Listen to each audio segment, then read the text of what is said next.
उत्तर प्रदेश में junior added शिक्षक भर्ती प्रक्रिया जो कि 5 विषयों के लिए शुरू की गई है, जिसमें भाषा के 3 विषय हिंदी, अंग्रेजी और संस्कृत के अलावा गणित और विज्ञान को मिलाकर के 1 विषय और सामाजिक अध्ययन का 1 विषय, यानी कुल 5 विषयों के लिए इस शिक्षक भर्ती के अंतर्गत जो मेरिट और कट ऑफ जारी किया जाएगा, क्या वो विषयवार यानी सब्जेक्ट वाइज जारी किया जाएगा या फिर कॉमन सभी अभ्यर्थियों के लिए एक ही मेरिट और कट ऑफ जारी किया जाएगा, इसके रिगार्डिंग इस वीडियो में हम लोग डिटेल में बात करने वाले हैं।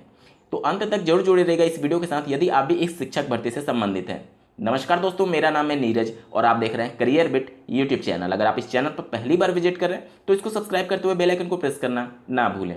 उत्तर प्रदेश में ये पहली बार होने जा रहा है कि एडेड जूनियर हाई स्कूल में शिक्षकों की डायरेक्ट भर्ती आई हुई है। इससे पहले क्या होता था कि कॉलेज मैनेजमेंट जो कि प्राइवेट होते हैं उनके द्वारा अपने संबंधित जिले के बीएसए को रिपोर्ट भेजी जाती थी कि हमारे यहाँ ये शिक्षक एडहॉक पर इतने दिन से पढ़ा रहे हैं। उसके बाद से बीएसए अनुशंसा के आधार पर वो रिपोर्ट शासन के पास भेजता था और शासन से हरी झंडी मिलने के बाद से उन जो भी पहले एडहॉक पर पढ़ाते थे यानी संविदा पर पढ़ाते थे उनको परमानेंट कर दिया जाता था और कोई भी सरकारी विज्ञापन जारी नहीं किया जाता था। ये पहला मौका था जब जूनियर एडेड शिक्षक भर्ती के लिए डायरेक्ट हायरिंग की जा रही है सरकार के द्वारा। पहले भी हायरिंग सरकार के द्वारा ही की जाती थी, लेकिन उसमें कॉलेज मैनेजमेंट का पूरा रोल था और वो जिसको चाहते थे उसको भर लिया जाता था शिक्षक के रूप में। लेकिन अब सरकार खुद कर रही है भर्ती परीक्षा करा करके, लेकिन इसका नोटिफिकेशन जारी करने और शासनादेश जारी करने में सरकार और परीक्षा लेने वाली आयोग इतनी जल्दी में थी कि इनके द्वारा कुछ लूपहोल्स ऐसे छोड़े गए हैं जिसके बाद से ये मामला भविष्य में जाकर के कोर्ट में फंस सकता है।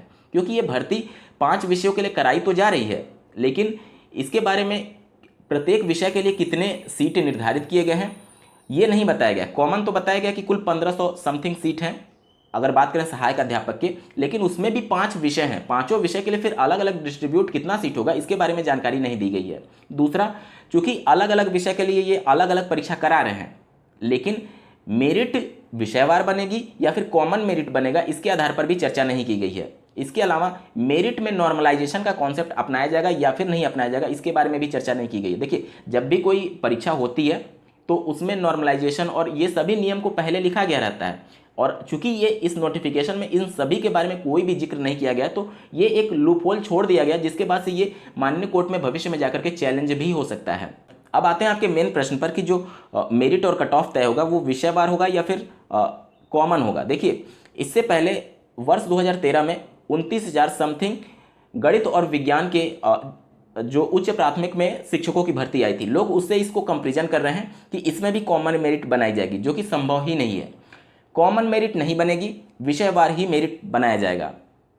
क्योंकि देख लीजिए कि अगर कोई अभ्यर्थी हिंदी पेपर के लिए अप्लाई करता है, मैथ पेपर के लिए अप्लाई करता है, सोशल साइंस के लिए अप्लाई करता है, अंग्रेजी और संस्कृत के लिए अप्लाई करता है, तो सभी का लेवल एक बराबर नहीं रखा जा सकता। कहने का मतलब, अगर मान लीजिए रिस्पेक्टिवली हिंदी का पेपर बहुत ज़्यादा आसान आ गया और उसके कंपेरिजन में मैथमेटिक्स का पेपर और साइंस का जो पेपर है वो बहुत ज़्यादा कठिन आ गया, तो जाहिर सी बात है हिंदी का पेपर आसान होने की वजह से मेरिट बहुत ज़्यादा हाई चला जाएगा और मैथमेटिक्स और साइंस का पेपर कठिन होने की वजह से मेरिट बहुत ज़्यादा डाउन चला जाएगा। तो इस हिसाब से अगर कॉमन मेरिट बनाया गया तो हिंदी वाले जो भी अभ्यर्थी होंगे उनका सिलेक्शन हो जाएगा। क्यों? क्योंकि पेपर आसान होने की वजह से वो सभी अभ्यर्थी ज़्यादा अंक पाए होंगे और ज़्यादा उनका गुणांक बनेगा पेपर आसान होने की वजह से।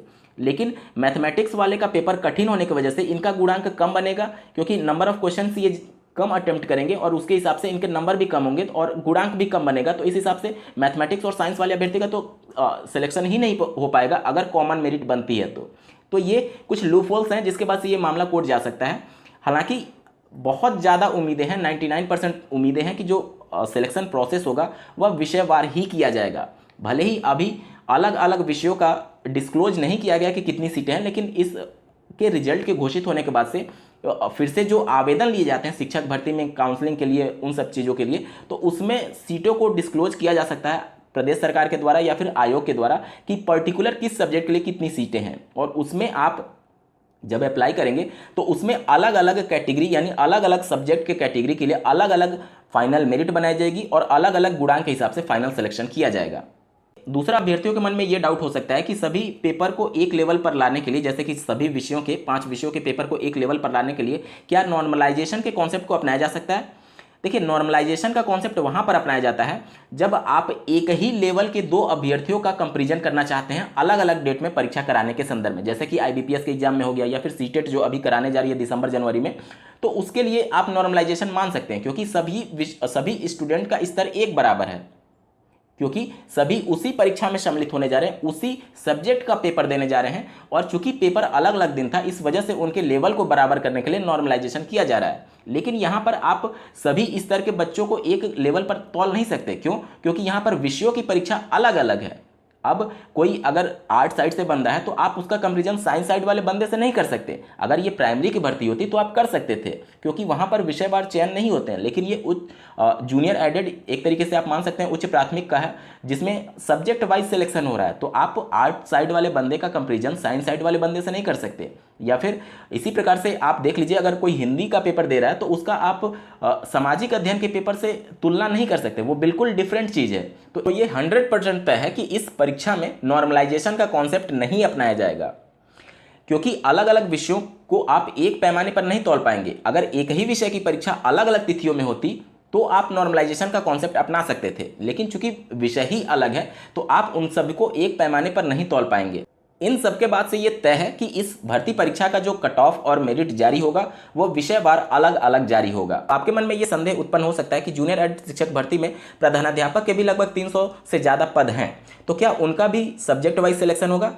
देखिए, प्रधानाध्यापक का जो पोस्ट है उसमें एक्चुअली उनको पढ़ाने के लिए नहीं बल्कि उनको शैक्षिक प्रबंधन के लिए हायर किया जा रहा है। इस वजह से उनका सेकंड पेपर भी शैक्षिक प्रबंधन नाम से उनको 50 अंक का देना पड़ रहा है। ठीक है, तो यहाँ पर ये बहुत कुछ लूप होल्स हैं इस नोटिफिकेशन में। देखिए, अगर जो पेपर हो रहा है पेपर 1, वो चाहे आप प्रधानाध्यापक पद के लिए अप्लाई किए हों या फिर सहायक अध्यापक पद के लिए अप्लाई किए हों, दोनों के लिए कॉमन है।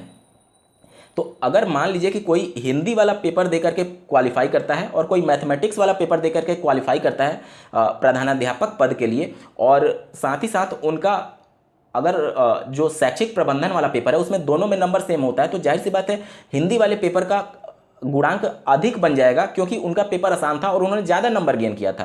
तो ये फिर विवाद उत्पन्न होगा। तो ये मजबूरी हो जाएगी पूरे आयोग की कि जो प्रधानाध्यापक वाला पद है उस पर भी सब्जेक्ट वाइज सिलेक्शन किया जाए। भले ही उन अभ्यर्थियों को विद्यालय में पढ़ाना हो या फिर पढ़ाना ना हो, लेकिन उनको सब्जेक्ट वाइज ही हायर करना पड़ेगा इस विवाद को खत्म करने के लिए, क्योंकि आप अलग अलग विषयों का पेपर ले रहे हैं और प्रधानाध्यापक पद के लिए हायरिंग भी उसी पेपर के माध्यम से करा रहे हैं, तो ये विवाद उत्पन्न होगा। अगर आप इनके लिए अलग पेपर की व्यवस्था करते हैं तब जाकर के आप कॉमन मेरिट बना सकते थे प्रधानाध्यापक पद के लिए, लेकिन आप चूंकि सहायक अध्यापक वाला ही पेपर ले रहे हैं और उसके आधार पर आप इनके कॉमन मेरिट की तुलना नहीं कर पाएंगे। अब आपके मन में एक और प्रश्न उत्पन्न हो सकता है कि सीटों का बंटवारा किस हिसाब से होगा। देखिए, 1500 सहायक अध्यापक के कुल पोस्ट हैं, 1500 को 5 विषयों में डिवाइड करना है। अब या तो उस समय जब ये रिजल्ट घोषित हो जाएगा उसके बाद से फिर से अलग अलग अधियाचन मांगे जाएंगे कि किस सब्जेक्ट के कितने पोस्ट खाली हैं, या फिर आयोग और सरकार ये कर सकती है कि 5 विषयों के लिए बराबर सीट अलॉट कर दे, यानी कि 300 सीट सभी विषयों को अलॉट कर सकती है।